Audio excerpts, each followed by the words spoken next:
It feels like they robbed me. I'm going to tell you two stories. This morning my son had an appointment with the doctor um, for vaccines. My wife doesn't agree with the vaccines.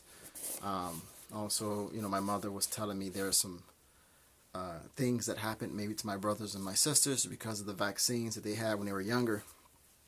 Um, and we went to the place. It's probably 45 minutes away from here.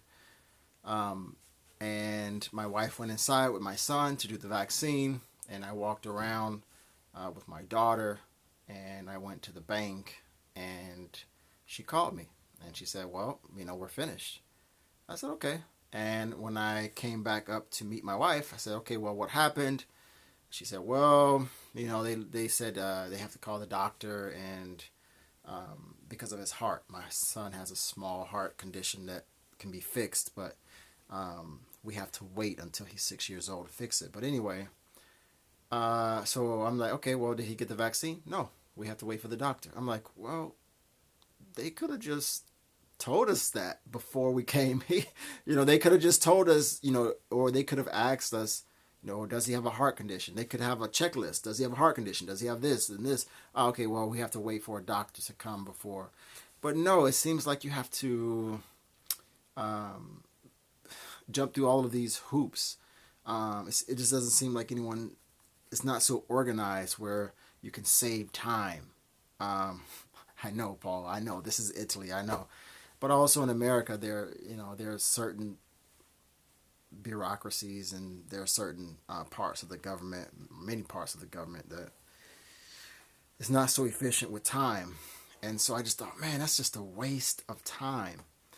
And it's just not the first time. That's not the first time or the first incident where this happened, where it's just a waste of time. So many times where I would wait 1, 2, 3, 4, 5, 6, 7 hours for no reason, and have to come back tomorrow or go to this place.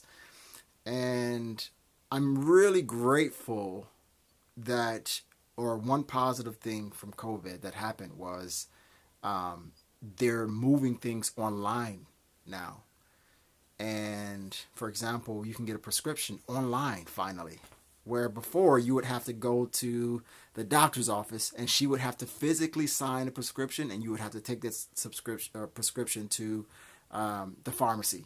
But now they can do it online.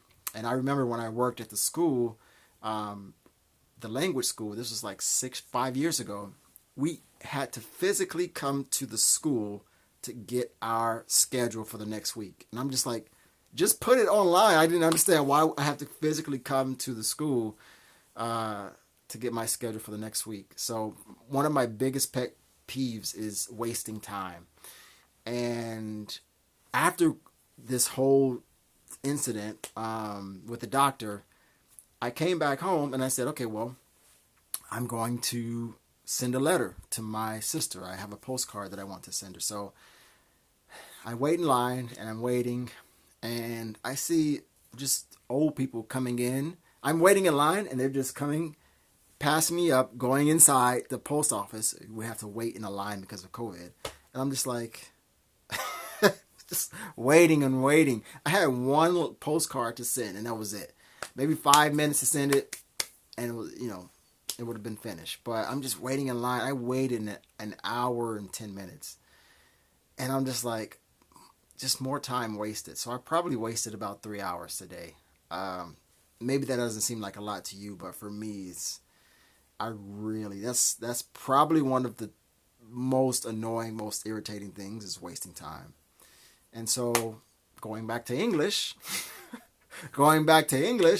when I tell people what I do, and I tell them my coaching will save you 2 or 3 years of wasting time, or not wasting time. It will save you 2 to 3 years of your life. And for some people, they don't really care. And it's just like, man, but that's it. I don't even know if this was a teaching moment. This is just a rant, I guess. I'm just letting off some steam.